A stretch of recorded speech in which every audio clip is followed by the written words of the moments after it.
Actually আসলে Russell viper নিয়ে রাসেল ভাইপারের কোনো উপদ্রব আছে বলে সেরকম উপদ্রব বলতে যেটা বোঝায় সেটা নাই। রাসেল ভাইপার আপনারা জানেন সাম্প্রতিক বন্যার কারণে মানে পানি নিম্নাঞ্চল ডুবে যাওয়ার কারণে কিছু সাপ রাসেল ভাইপার সহ বিভিন্ন সাপই লোকালয়ে চলে আসছে। এটা একটা নর্মাল প্রক্রিয়া।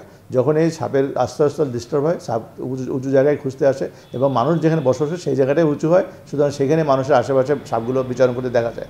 বর্ষার পরে আবার যখন তাদের আবাসস্থল নর্মাল হয়ে যায় তখন তারা সেই জায়গায় ফিরে চলে যায়।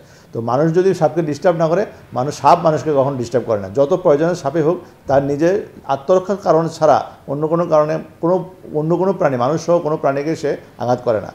বরঞ্চ যদি সাপকে যদি ডিস্টার্ব না করে, সাপ যদি আশেপাশে থাকেও মানুষ দেখতে পারবে সাপে কাটবে না। আর মানুষ যদি তাদের বাসের আশেপাশে জায়গাটা পরিষ্কার রাখে, পরিষ্কার পরিচ্ছন্ন রাখে, ওই কার্বলিক অ্যাসিড দেয় বা ব্লিচিং পাউডার দিয়ে জায়গাটা পরিষ্কার রাখে, তাহলে সাপ তো ওখানে আর প্রবেশ করবে না, কোনো কারো ক্ষতি হবে না। আননেসেসারি যদি কেউ সাপের গর্তে পা দেয়, হাত ঢুকায়, তাহলে তো সাপে কাটতেই পারে, সেটা তো অস্বাভাবিক কিছু না। আর জঙ্গল থেকে সাপ ধরে এনে যদি বলে সাপের উপদ্রব বাড়ছে, সেটা তো গ্রহণযোগ্য হবে না।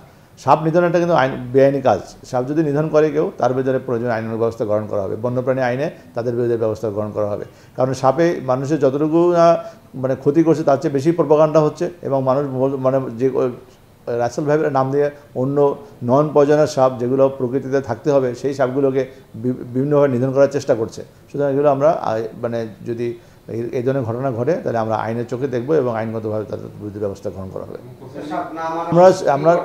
আমরা সাপ না মারার জন্য জনগণকে সচেতন করছি, জনগণকে সতর্ক থাকতে বলছি এবং যেগুলো বললাম যে আশেপাশের এলাকা, বাড়িঘরের সব আশেপাশের এলাকা যদি পরিষ্কার পরিচ্ছন্ন রাখে, ওখানে যদি মানে কার্বলিক অ্যাসিড সহ বিভিন্ন অন্য কোনো ওষুধপত্র দিয়ে রাখে, তাহলে সাপ এখানে মানুষের ক্ষতি করবে না।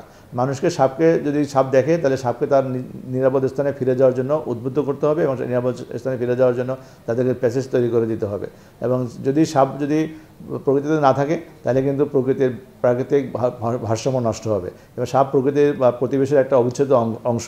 সাপ কিন্তু অনেক অপকারী, যেগুলো মানুষের জন্য দরকার নেই, এরকম প্রাণীগুলোকে সে খেয়ে প্রাকৃতিক ব্যালেন্স ঠিক রাখে। এবং সাপকেও বিভিন্ন প্রাণী যেমন বেজি, তারপরে যে গন্ধনকুল, মেসোপাক, গুইসাপ ইত্যাদি বিভিন্ন প্রাণী কিন্তু সাপকে খায়। সুতরাং প্রাকৃতিক ব্যালেন্সের জন্য সাপকে পরিবেশে থাকা অপরিহার্য, এটাকে প্রতিবেশের সাথে রাখতেই হবে। নিশ্চিন্তে খান স্বাস্থ্যকর অল টাইম পান, অল টাইম হেলদি লাইফ।